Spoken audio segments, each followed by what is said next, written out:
할렐루야. 귀한 찬양 감사드립니다. 하나님 말씀 로마서 1장 17절 보겠습니다.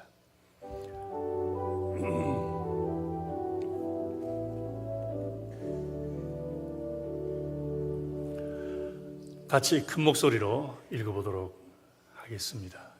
슬라이드 좀 넘겨주시기 바랍니다. 같이 읽죠. 복음에는 하나님의 의가 나타나서 믿음으로 믿음에 이르게 하나니 기록된 바 오직 의인은 믿음으로 말미암아 살리라 함과 같으니라. 아멘. 기도하겠습니다. 아버지 고맙습니다. 오늘도 힘차게 마음껏 소리 높여 주님을 찬양할 수 있어 감사를 드립니다. 마음을 모아 진정으로 주님을 향한 믿음을 고백하며 우리를 향한 은혜와 사랑을 감사하면서 주님을 이렇게 예배할 수 있어 또한 감사를 드립니다. 저희로 하여금 주의 이름을 부르게 하셨사오니 응답하여 주옵시고 주를 향하여 감사케 하여 주셨사오니 구원의 은혜를 베풀어 주옵시며 주님이 나의 주님이라 고백하게 하여 주셨사오니 아버지께서 주관하시는 아름다운 삶을 살아가게 하여 주시옵소서. 오늘도 육신의 아픔 중에 주님께 나왔습니다. 예수 이름 부를 때에 고쳐 주옵소서. 생활의 어려움 속에 주님 예배합니다. 어려움 가운데에서 주님의 영광을 나타내 보여 주시옵소서. 저희들의 삶이 주님께 온전한 기쁨이 되기를 원하며 영광이 되기를 위하여 우리에게 주시는 말씀을 이제 듣습니다. 성령님 함께하여 주셔서 깨닫는 영으로 축복하여 주시옵소서. 간절히 바라오며 예수님 이름으로 기도하옵나이다. 아멘. 오래전에 1517년이니까 한참 오래전 이야기입니다. 기독교 역사의 방향을 바꾸어주는 굉장히 큰 사건이 일어났습니다. 우리는 그 사건을 가리켜서 종교개혁이라고 부릅니다. 독일의 마틴 루터 목사님이 그 당시 군주들 위에서 군림하고 있던 그 왕들보다 더 권세가 높다고 할 만큼 큰 권세를 떨치고 있던 천주교와 교황을 대상으로 종교개혁을 일으킨 사건입니다. 그 배경은 이렇습니다. 마틴 루터는 그 당시 천주교에 속한 어느 수도원에서 수도승으로 일을 하고 섬기고 있었더랬습니다. 저기 슬라이드가 여기서 조절이 잘 안 되는데 좀 봐주시기 바랍니다. 예, 그 뒤로 돌아가야 되거든요. 하나 십자가 보여주시면 됩니다. 감사합니다. 천주교에 속한 어느 수도원에서 수도승으로 이렇게 그 생활을 하고 있었는데 수도원의 이름이 성 어거스틴이라고 하는 그런 수도회였고 그 수도회에서 운영하는 수도원이었습니다. 특별히 마틴 루터는 그곳에서 경건에 대한 훈련에 집중을 많이 했고 특별히 자기 죄를 회개하고 하나님 앞에서 거룩하게 되는 그런 일에 굉장히 관심이 많았고 그리고 노력을 많이 했습니다.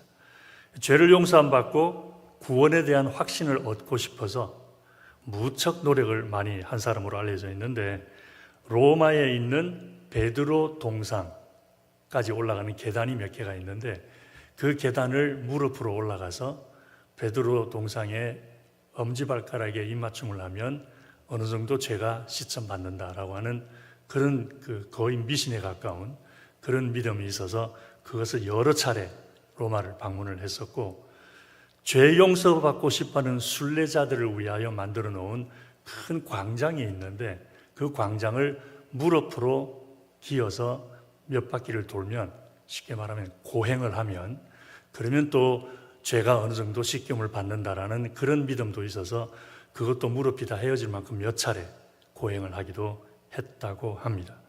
근데 그러던 여러 가지 많은 일들을 하는 중에 또 한 가지 알려진 일과 제가 신학교 다니면서 우리 신학교 역사학을 가르치시던 교수님께 들은 이야기인데 지금까지도 기억이 나는 것은 지난번에도 한번 말씀을 드린 기억이 나는데 수도원에서 매일 아침, 점심, 저녁으로 3차례 이제 그 기도회를 하는데 아침 경건회에 마틴 루터가 안 나온 거예요. 어느 날 아침에. 그래서 왜 안 나왔나 그러고 동료들이 찾아갔다가 깜짝 놀라운 광경을 목격을 합니다.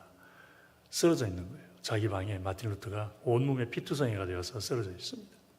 알고 봤더니 밤새도록 자기 몸 있는 죄를 좀 없애해 보려고, 죄를 좀 어떻게, 이 죄악된 생각, 죄악된 생활을 어떻게 하면 하지 않을까 싶어서 채찍으로 자기를 무섭게 밤새도록 쳐서 스스로 그렇게 피가 흥건하도록 그렇게 했다는 이야기도 있습니다.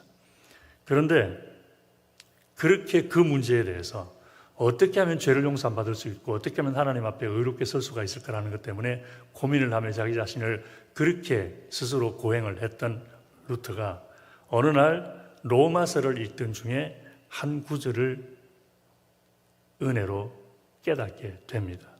오늘 읽은 본문 말씀입니다.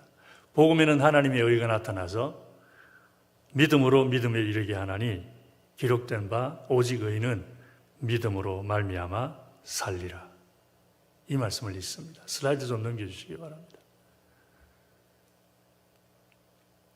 여기에서 또 하나 더 넘겨주시고요. 여기에서 오직 의인은 믿음으로 말미암아 살리라 라고 하는 이 말이 루터의 가슴을 쳤던 것입니다. 그리고 그 후로 마틴 루터의 삶을 바꾸어 놓아 버립니다. 이 구절을 가지고 가르치기 시작을 하고 이 구절을 가지고 설교를 하기 시작하고 이 구절에 대해서 글을 쓰기 시작하며 책을 편찬하기도 합니다. 그전에는 행위로 죄용산 받는 줄 알고 죄값을 치러야 죄용산 받는 줄 알고 그렇게 고행을 자처했었는데 로마서 1장 17절 말씀을 깨닫게 되면서 그런 생각이 얼마나 잘못되었는지를 드디어 알게 된 거죠. 그래서 죄 용서와 구원은 고행이나 선행을 통해서 받는 것이 아니라 오직 예수 그리스도의 대속의 죽음을 믿음으로 받는다라는 것을 확실하게 알게 됩니다. 그런데 그 즈음에 이 종교개혁으로 연결되는 또 한 가지 큰 사건이 일어나서 마틴 루터가 믿음으로 의롭게 된다는 것을 깨닫는 이 진리와 맞물려서 종교개혁의 불씨가 시작이 되는데 그 당시 교황이었던 리오 10세가 이번에 교황이 새로 되었죠. 그 사람 이름이 교황 이름을 뭐라고 부르기로 했는지 아시는 분 계실 텐데 리오 14세라고 자기는 리오 14세라고 그렇게 부름을 받기를 원한다 그래서 자기 이름을 그렇게 했는데 마틴 루터 시대에 리오 10세라는 교황명을 가진 사람이 교황으로 있었는데 이 사람이 베드로 성당을 로마에 있는 베드로 성당을 건축하는 비용을 모금하기 위해서 면죄부를 팔기 시작한 것입니다. 그러면서 돈을 내고 이 면죄부를 사면 어느 정도 죄가 용서받는다라고 가르쳤고 또 이미 돌아가신 부모님이나 사랑하는 사람들 중에 천국 갔는지 지옥 갔는지 잘 몰라서 아직 연옥에 있지도 모른다라는 그런 것을 생각하는 사람들은 그 사람들 이름으로 면죄부를 사면은 그 면죄부를 사는 순간 그 영혼들이 연옥에서 나와서 천국으로 간다라는 그런 가르침도 있었다고 합니다. 그런데 마틴 루터는 어떻게 성경을 이해를 했다고요? 믿음으로 죄용산 받는다라고 깨달은 지가 얼마 안 되는 거예요. 그래서 그런 면죄부에 대한 그 내용을 반박하는 성명을 발표를 하는데 무려 95가지 내용을 조목조목 들어서 첫째, 이거 이러니까, 둘째, 이건 이렇고 이건 이러니까, 셋째, 저건 저렇고 저건 저러니까 그러면서 95가지를 적어 내려가면서 행위로 용서받는 것이 아니라 믿음으로 용서받는다라는 것을 발표를 해버립니다. 그런데 그 전에 이미 마틴 루터가 써놓은 책들이 또 여러 권이 또 있었잖아요. 그래서 그렇잖아도 마틴 루터가 계속 믿음으로 구원한다는 것을 주장하는 것 때문에 심기가 불편했던 교황이었는데 95가지 반박문을 발표를 해버리니까 화가 좀 잔뜩 나버렸습니다. 그래서 마틴 루터를 종교재판에 회부를 해버립니다. 마틴 루터가 쓴 책들을 잔뜩 모아놓고 여러 나라 왕들과 또 다른 가톨릭의 권위 있는 사람들이 모인 자리에서 마틴 루터에게 협박을 하며 요구를 합니다. 네가 지금까지 믿음으로 죄 용서함 받고 믿음으로 구원받는다라는 말을 철회하지 않으면 너를 출교시켜버리겠다. 출교시켜버리면 천국 못 가는 거예요. 그렇게 믿어요. 사실이야, 성경적으로는 틀린 말인데 그렇게 믿었어요. 그래서 출교시켜버린다 그랬더니 마틴 루터가 이런 말을 했다 그럽니다. Here I stand, nothing else I can do. 내가 여기 서 있다는 것 외에는 다른 것 더 이상 할 게 없다. 그러고서는 그냥 재판장을 뚝뚝 뚜벅뚜벅 걸어 나와버렸대요. 얼마나 용기 있는 일입니까? 믿음으로 죄 용서함 받고 믿음으로 구원받는다는 사실에는 변함이 없고 나는 그것을 철회할 생각이 없다라는 뜻을 비추었던 것이죠. 그랬더니 그런 마틴 루터의 용기에 힘을 얻은 사람들이 여기저기서 같은 목소리를 내기 시작합니다. 믿음으로 구원받는 거다. 행위로 구원받는 것이 아니다. 그러면서 그 운동이 점점 커지면서 가톨릭을 제외한 다른 새로운 종파들이 생겨나기 시작해서 장로교가 생겨나게 되고 감리교가 생겨나게 되고 하는 그런 일들이 있어서 지금 이렇게 우리가 신앙생활을 하고 있습니다. 그래서 그렇게 가톨릭을 대항해서 프로테스트했다, 대항했다라 그래서 가톨릭 외에 다른 종파들을 가리켜서 영어로는 프로테스탄트라고 부르게 되었습니다. 한국말로는 개신교라고 그러죠. 고치고 새롭게 한다는 뜻으로 그렇게 부르고 있습니다. 그래서 우리 모든 개신교에서는 믿음으로 용서받고 믿음으로 구원받는다는 것을 믿습니다. 할렐루야. 그런데 그렇게 오직 믿음으로 구원받고 오직 믿음으로 용서받는다라는 말을 했을 때에 말을 했을 때에 한 가지 성경적으로 문제가 되는 것이 있었습니다. 바로 야고보서입니다. 왜냐하면 야고보서에서는 행위를 강조하고 있거든요. 몇 군데만 보십시다. 내 형제들아, 만일 사람이 믿음이 있노라고 행함이 없으면 무슨 이익이 있으리요? 그 믿음이 능히 자기를 구원하겠느냐? 행위에 대한 얘기하고 있죠. 또 우리 조상 아브라함이 그 아들 이삭을 제단에 드릴 때에 행함으로 의롭다 하심을 받은 것이 아니냐? 역시 행함을 강조하고 있습니다. 마지막 하나 더 보죠. 영혼 없는 몸이 죽은 것 같이 행함이 없는 믿음은 죽은 것이니라. 이러면서 믿음보다는 행위를 굉장히 많이 강조를 하고 있습니다. 그래서 마틴 루터는 야고보서를 가리켜서 성경 66권 중에 지푸라기만큼도 가치가 없는 책이다 라는 말을 할 정도였습니다. Epistle of the Straw라는 그런 표현을 써서 야고보서는 볼 필요도 없다. 아니 믿음으로 구원받고 용서받는데 무슨 행위냐 그러면서 무시해버린 일로 인해서도 좀 이렇게 일화가 있습니다.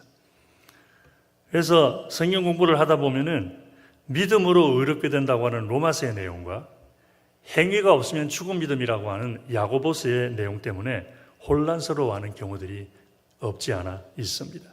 이 문제를 어떻게 풀어야 합니까? 로마서가 옳다고 하면은 야고보서가 틀린 게 되고 야고보서가 옳다 그러면 로마서가 틀린 게 되어버립니다. 어떻게 풀어야 될까? 이제 설명을 한번 좀 해드리겠습니다. 결론부터 말씀을 드리면은 로마서와 야고보 사이에 문제가 많다. 왜 한쪽에서는 믿음으로 구원 얻는다 그러고 다른 쪽에서는 행위가 없으면 진짜 믿음이 아니다 그러니까 이게 서로 상반되는 이것을 이 문제를 어떻게 해결하느냐 그러는데 사실 해답부터 말씀을 드리면 문제될 게 아무것도 없습니다. 아무 문제가 없는데 잘못된 오해 때문에 문제라고 생각을 하게 된 것입니다. 그럼 이렇게 생각해 보십시다. 행위로 구원받을 수 없다라고 할 때의 행위하고 행위가 없으면 죽은 행위라고 할 때의 행위는 목적과 성격이 다릅니다. 똑같은 행위인데 목적과 성격이 달라요. 똑같은 예배, 똑같은 봉사, 똑같은 섬김, 똑같은 예수 믿는 건데, 종교 생활을 하는 건데, 로마서에서 말하는 행위의 성격과 목적하고 야고보서에서 말하는 행위의 성격과 목적이 다르다라는 것입니다. 이렇게 생각해 보십시다. 사거리에서 교통정리하는 경찰 보신 적 있으셔요?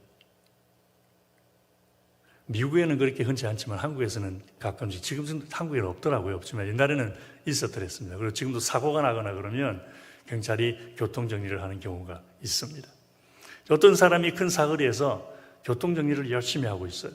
경찰복을 입고 있고 경찰모를 쓰고 있고 경찰 배지를 달고 있고 허리에 차고 다니는 거 다 경찰들이 사용하는 도구들을 다 가지고 있고 호루라기 픽픽 불어가면서 흰 장갑 끼고 교통정리를 하는데 너무 잘해요. 그런데 이 사람은 진짜 경찰이기 때문에 교통정리를 하는 것이 아니라 경찰이 되고 싶어서 그 일을 하고 있는 거예요. 경찰이라고요? 아니라고요? 경찰이 아니에요. 그런데 그렇게 하면 경찰이 될 것 같아서 그 일을 하고 있는 거예요. 어떻습니까? 그 사람이 경찰 자격이 있는 사람이 아닌데 훈련을 받은 적도 없고 정부에서 인정해 준 것도 없고 라이센스가 있는 것도 아니고 서티피켓이 있는 것도 아니고 아무것도 없어요. 경찰 아니에요. 그런데 어디서 경찰복 하나 주워 입고 배지 하나 주워 달고 그렇게 경찰처럼 행세를 하면 경찰이 되겠거니 하고 생각하고 그 일을 하고 있는 거예요. 이 말이 되는 소리예요? 아니에요? 말이 안 되는 소리잖아요. 만약에 누가 그 진실을 알게 된다면 진짜 경찰에게 연락해가지고 경찰 노릇하는 가짜 경찰 잡아가라 그럴 거예요. 그렇죠? 성경에서 행위로 구원을 받을 수 없다고 하는 말이 바로 그 말입니다. 구원은 오직 예수 그리스도를 구주로 믿고 마음에 영접할 때에 얻을 수 있습니다. 할렐루야. 그러니까 예배를 아무리 열심히 드려도 예수 그리스도를 구주로 믿고 영접하지 않으면 구원 못 받는 거예요. 교회를 아무리 열심히 하고 선한 일을 아무리 많이 해도 예수 그리스도를 구주로 믿지 않으면 구원 받을 수 없습니다. 그러니까 행위로는 구원 받을 수 없고 오직 예수 그리스도를 구주로 믿고 마음에 영접을 해야만 구원을 받을 수 있다는 것이 성경의 가르침입니다. 그런데 왜 야고보에서는 행위가 없는 믿음은 죽음이라고 하는 믿음이라고 하는 것일까?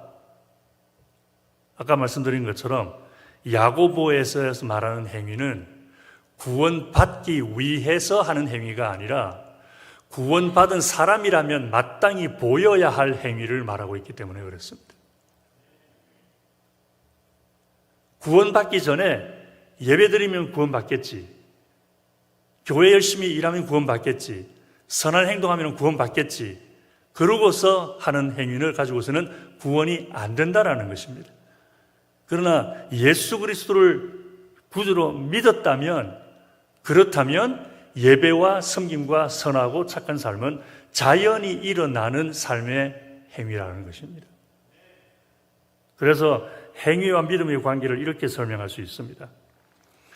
예배를 열심히 드리는 행위를 통해서 구원을 받는 것은 아니지만 예수 믿고 구원을 받았다면 예배를 열심히 드리는 행위를 보여야 한다는 것입니다. 예수님의 말씀에 순종한다고 구원을 받는 것은 아니지만 예수 믿고 구원받았다면 말씀에 순종하는 행위를 보여야 한다는 것입니다. 자동적으로 일어나는 거예요. 노력할 게 아니에요. 예수 믿으십니까? 예배 드리십시오. 이거 말이 안 되는 소리예요. 예수 믿으십니까? 착하게 사십시오. 말이 안 되는 소리예요. 예수 믿으십니까? 봉사하십시오. 예수 믿으십니까? 11조 하십시오.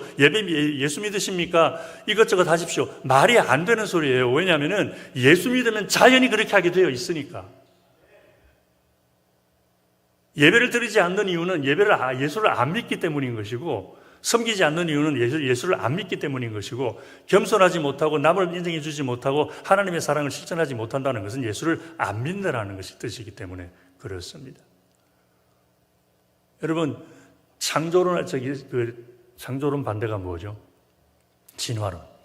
진화론에서는 물고기가 변해서 동물이 되었다 그러잖아요. 그죠?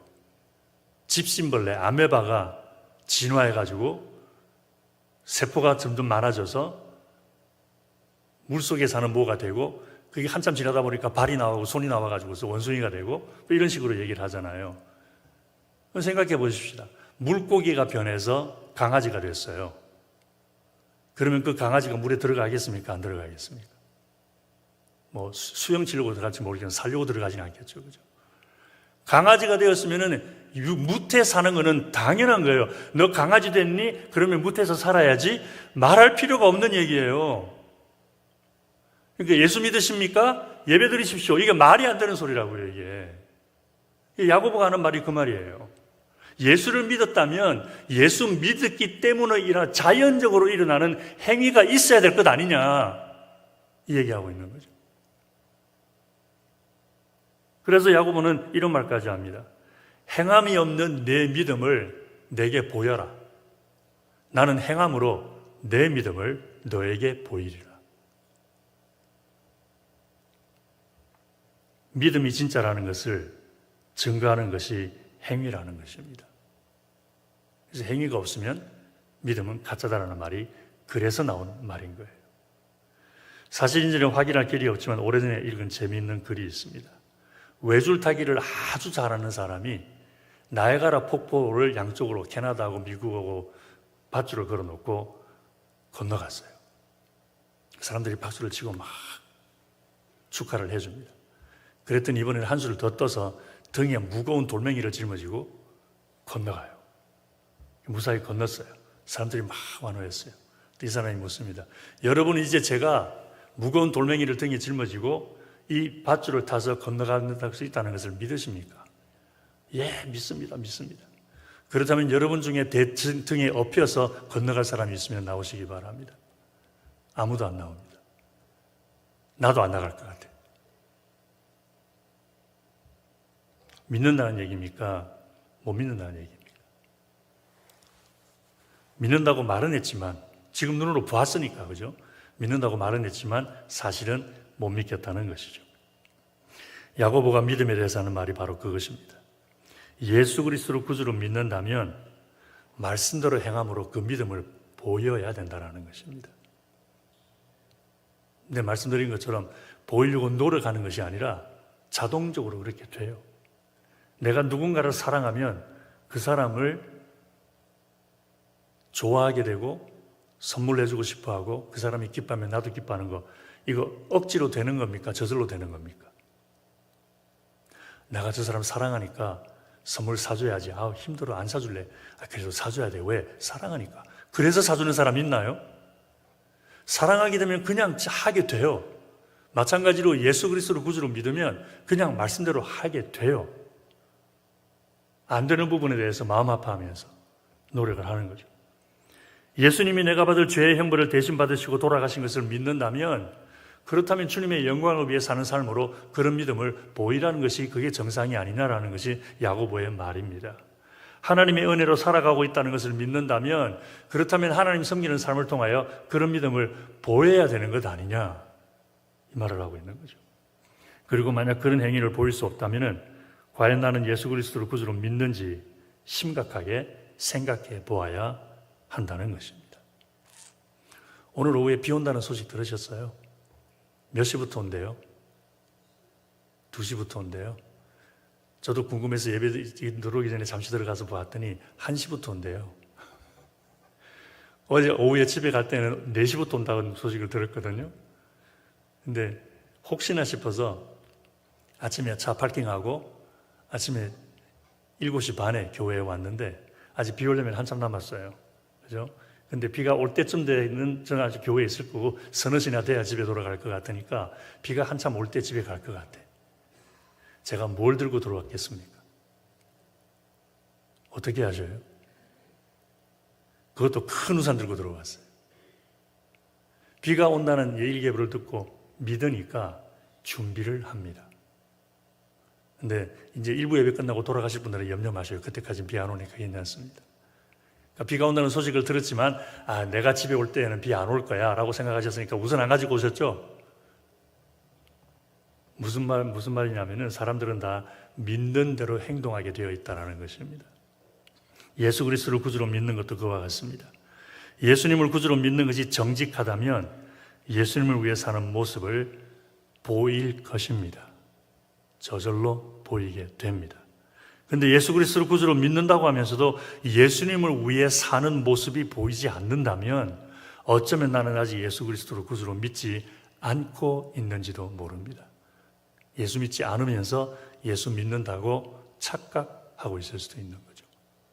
그래서 본교회 담임 목사로서 우리 성도님들을 생각할 때마다 조심스러운 것이 두 가지가 있습니다. 첫 번째는 우리 교회 성도님들 중에 아직도 행위로 구원받는 줄 알고 계시는 분은 없는지 조심스럽습니다. 그래서 예수를 구주로 믿는 것은 분명한데 예수님 구주로 믿으십니까? 믿습니다. 마음이 영접하셨습니까? 했습니다. 예수님 위해 살아가려고 최선을 다해 노력하십니까? 당연히 그래야죠. 당연히 우리 예수님 나 때문에 돌아가셨는데 내가 얼마나 하나님께 사랑을 많이 받고 있는데 당연히 주님 위해 살아야 되는데 살아야죠.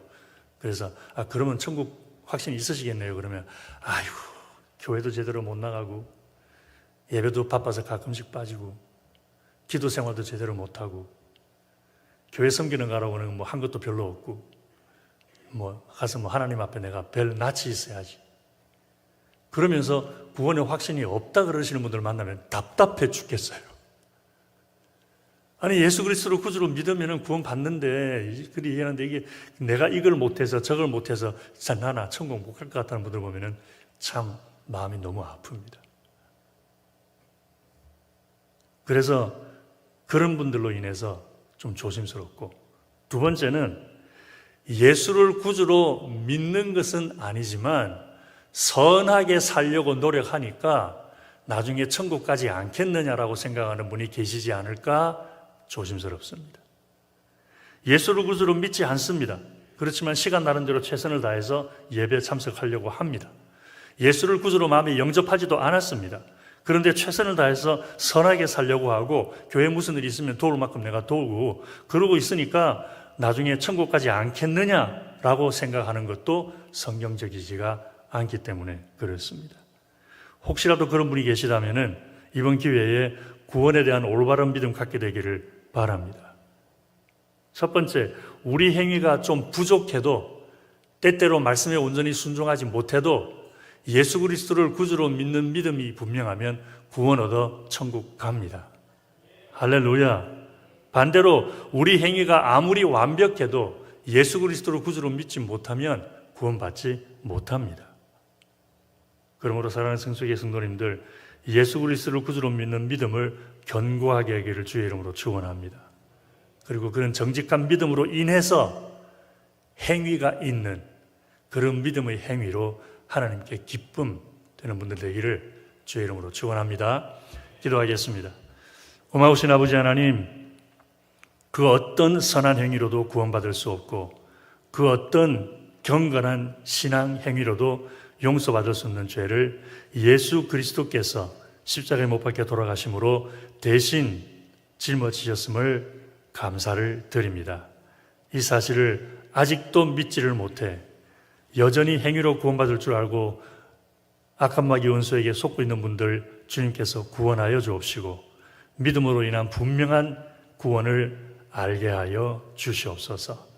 혹시라도 착하게 사니까 천국 가지 않겠느냐라는 그런 오해 속에 계시는 분들도 함께 하여 주셔서 오직 예수님을 구주로 믿음으로 구원받는 은혜를 알게 하여 주시옵소서. 간절히 바라오며 예수님 이름으로 기도하옵나이다. 아멘.